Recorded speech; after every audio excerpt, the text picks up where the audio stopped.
What if the success of your child's development actually relies on the relationship between you and their educators? The parent-educator relationship has way more impact on a child's development than you may think. Imagine what would happen if you stopped blaming educators. And educators, I wonder what would happen if you stopped judging parents. Welcome to the I Am Education podcast, where we explore transformative ideas for parents, educators, and anyone passionate about shaping the future of education and humanity. Join us as we dive into the latest insights, practical tools, and inspiring conversations that empower both children and adults to thrive. Let's unlock the potential of education together. I Am Education, for the love of learning. So you're a parent, maybe you're an educator, or if you're not either of those, well, welcome to I Am Education anyway. However, today I'm talking about one of the most important dynamics in early childhood education: the relationship between parents and educators. This relationship is crucial for a child's development, but it's also one that can sometimes be misunderstood or undervalued. We'll be diving into the perspectives of both parents and educators, exploring what each role brings to the table, and most importantly, what each role wishes they got from the other. Whether you're a parent or an educator, this episode will offer valuable insights on how we can all work together for the benefit of children. Let's begin with the perspective of parents. For parents, their child's well-being is usually the highest priority.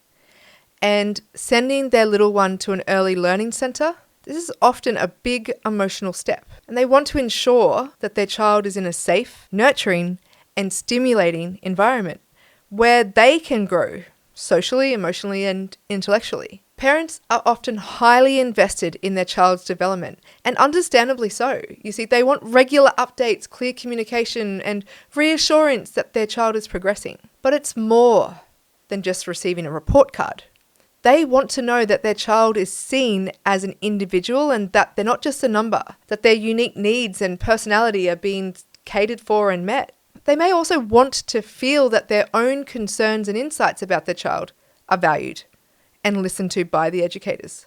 And in a perfect world, parents want a relationship with their child's educator that feels like a partnership. They want to be active participants in their child's early learning journey, not just spectators. However, parents can sometimes feel disconnected. If communication is lacking, or if they feel they're not given enough information about their child's day-to-day experiences, they can feel resentful. And let's just switch for a moment to the educator's perspective. Educators in early learning centres, they play a pivotal role in shaping a child's early experiences. They provide the foundation for lifelong learning.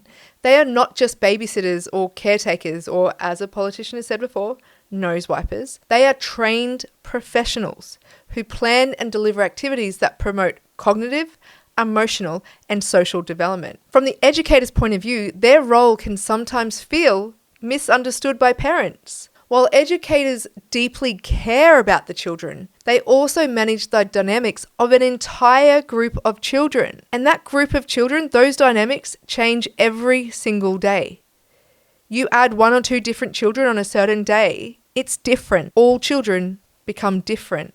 And balancing those different needs and those temperaments and the developmental stages that each child's at, this means that while they strive to give each child individual attention, it's not always possible to communicate every detail of every child and every child's day to the parents.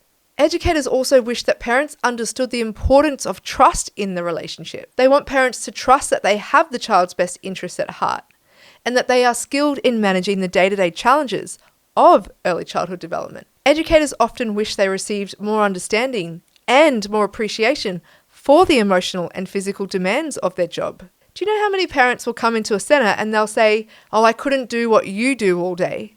I don't know how you do it." And then proceed to complain that they didn't get specific information about their child, but they literally just acknowledged that they couldn't do and look after 24, 18, 64 children in a day. See, educators, they don't just teach. They guide, they mentor, and they nurture each child's growth. The fact that parents can't see past their own child makes sense, but it's also very difficult if the parent is unable to see the perspective where the educator has multiple children to look out for, to nurture and develop. And so let's explore what parents typically wish they got more of from educators. And as somebody who's owned centres for the last 10 years and worked with hundreds of families across the country in other centres we've managed, this is just some of the general things we hear all the time. For many parents, communication is key. They want to know how their child is doing on a regular basis and not just during those formal parent-teacher meetings. Small updates on what their child learned that day, how they interacted with others, or even if they tried a new food at lunch. This can go a long way in making parents feel connected to their child's experience. Parents also wish for a bit more transparency.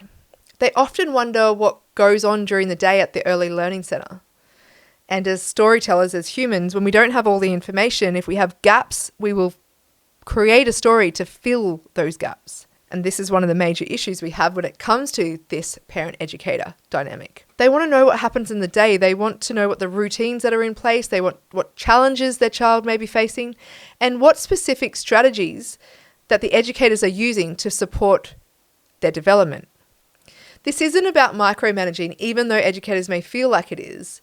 It's about feeling involved in their child's learning process. And for some parents, it's the fact that they feel guilty for sending their children to daycare or to school or, earlier than they expected to, or whatever it is. A lot of what's driving this behavior from the parents or these needs is because of those feelings they have of shame and guilt about sending their children to early learning. And there'll be another podcast about mum guilt and parent guilt and what that actually means and how it's created. However, it's a really influential piece when it comes to this parent-educator relationship. And another thing that parents wish for is flexibility. Not the physical kind. Well, if they wanted that, they wouldn't get that from me because I'm very unflexible at the moment. But every child is unique. The educators see that. And parents appreciate when educators are open to adjusting routine slightly or approaches based on the child's needs. This could be something as simple as accommodating a different nap time or recognizing a child's preferred learning style.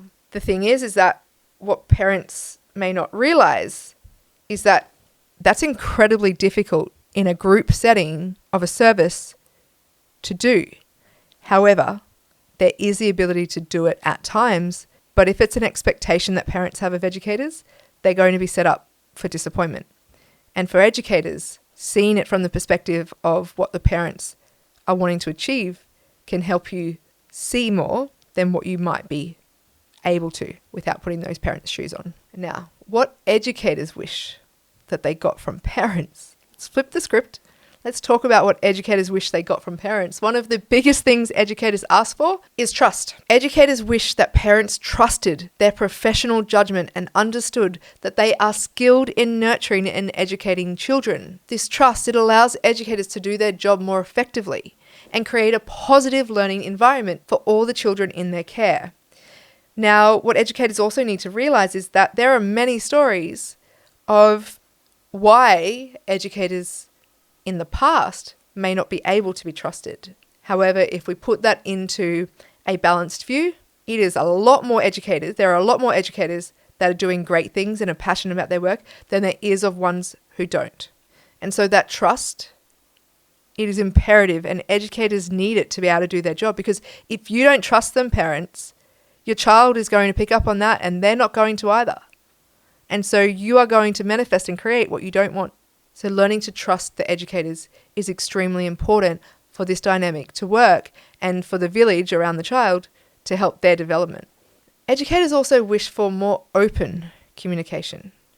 Just as parents crave regular updates, educators also want parents to share insights about their child. If a child is having a tough morning, if there's something happening at home that might affect their mood or their behaviour, or even if they're particularly interested in something at the moment, these details can help educators tailor their approach to better support the child and to be able to meet the needs of your child even more. Now, it happens a lot, where parents feel the juggle between being a parent and going to work. And so they'll give their child, Panadol or something in the morning to bring a temperature down, and then drop their child off to the educators and not tell them, so that they can get to work, and then they complain that they get a conversation, a phone call 4 hours later because their child's got a temperature. What parents don't realize is it is really dangerous to drop your children to educators and not give them all of the information. And I know that that's just one example that I'm using, but it happens a lot. And when I speak to educators about this, it's also about being able to have compassion for the situations that parents are in, which is bosses who are, putting pressure on them because their children are always sick and not turning up for work. And so they feel this guilt or this pressure between, do I have my job or do I look after my child, and what do I do? So sometimes that can, mean that things like this happen, that the best intentions are there. But the thing is that parents and educators, this is about the child. And a lot of the times we forget that.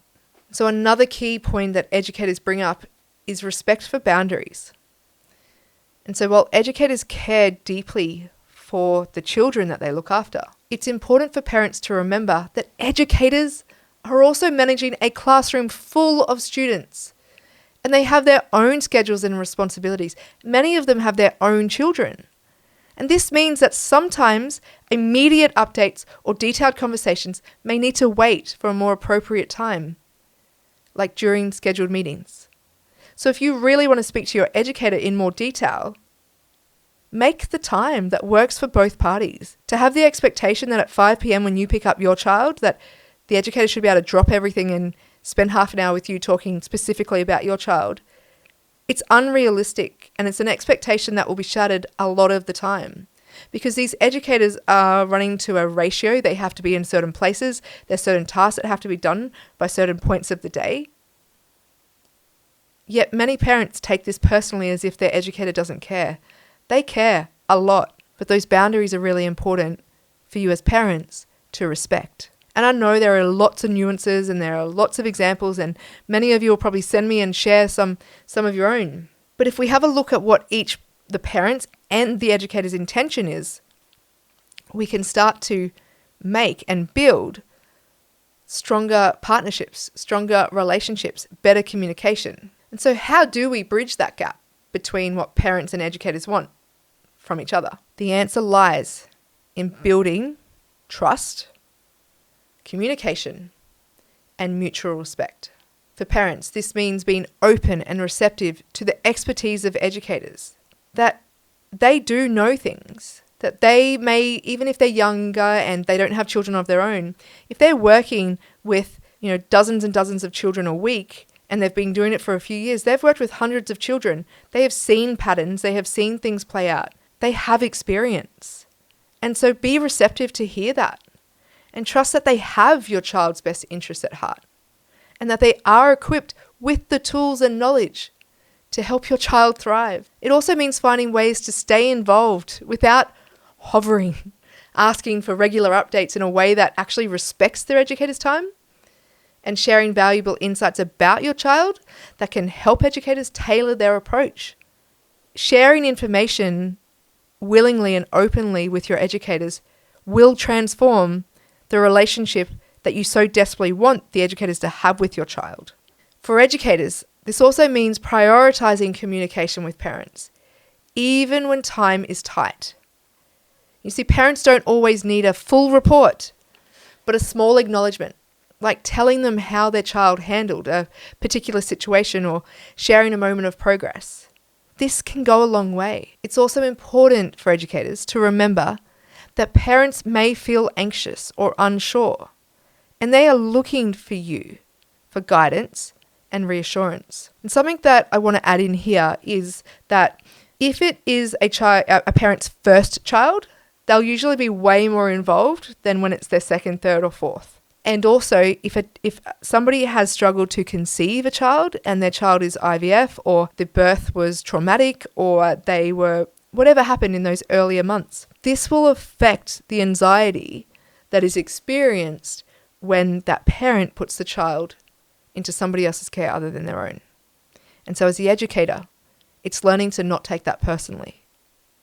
It's learning to be able to read the room and the energy and to provide the knowledge, the communication, the support for each of those families and each of those parents and each of those children in the way that they need it. As somebody who has seen as an approved provider, as somebody who has set up multiple centres and schools for different ages, one of the things that I notice, and it's why I do a lot of the coaching work that I do with NLP, is because people take things too personally. And so this is probably at the core of the problem that I see when it comes to educator relationships with parents and parent educators with educators.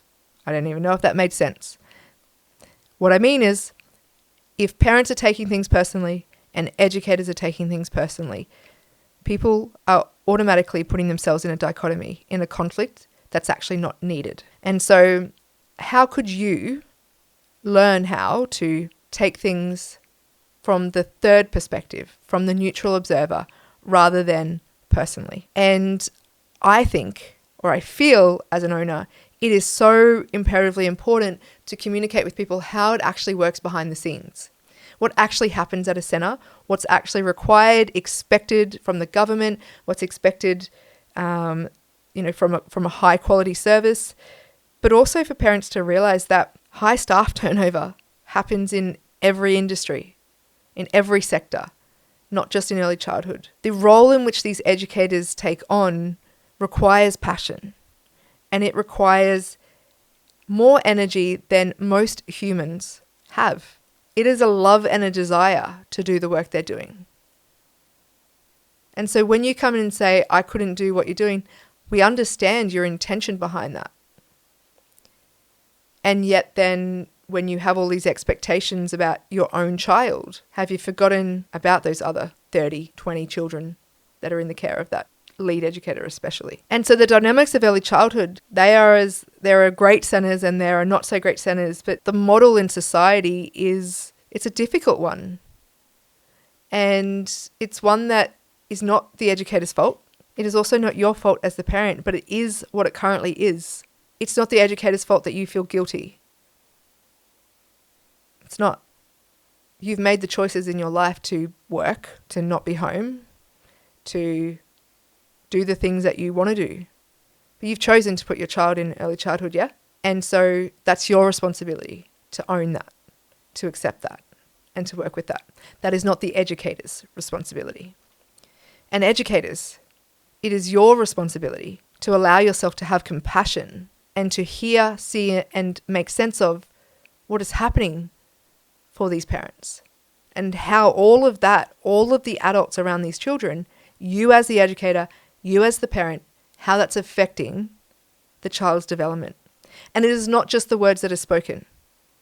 It is the interactions that you have, the body language, the energy and the feeling and the emotion that you're storing in your body about this. But have the conversations. Are your expectations of each other, can they actually be met? And if not, why not? Another part of this that I just wanted, before I wrap this up, is since pre-COVID, many centres, many educators, communities, they had parent nights and a lot of parents would go. A lot of educators have started taking it personally when they put something on and not many families are attending. What everybody needs to realise is that, did we forget about the child? Did we forget that this is not about our individual egos? That this is not about how many parents, and if I just educated the parents today, that I would actually, teach the parent something and maybe that'll, the parent is the problem. And what if we actually just started to remember why we do what we do? Because it is about them, is it not? And so how do we get back to that? And that starts with what I've spoken about today: trust, communication, and to stop taking it personally. So as I wrap up today's episode, it's clear, I hope, that the relationship between parents and educators is one of the most important dynamics in those child's early years. And when both parties work together, children thrive. The environment is consistent, supportive, and nurturing, and guilt-free. Parents, remember that educators are here to help your child grow and to learn in ways that will set them up for future success. And educators, remember that parents are deeply invested in their children's well-being and that building strong lines of communication can make all the difference. Thank you so much for joining me today. And if this conversation resonated with you, whether you're a parent or an educator, I'd love to hear your thoughts. Share it with somebody else that you know. Connect with me on social media and let's keep the conversation going. And until next time, let's continue to nurture our relationships and the children we care for together.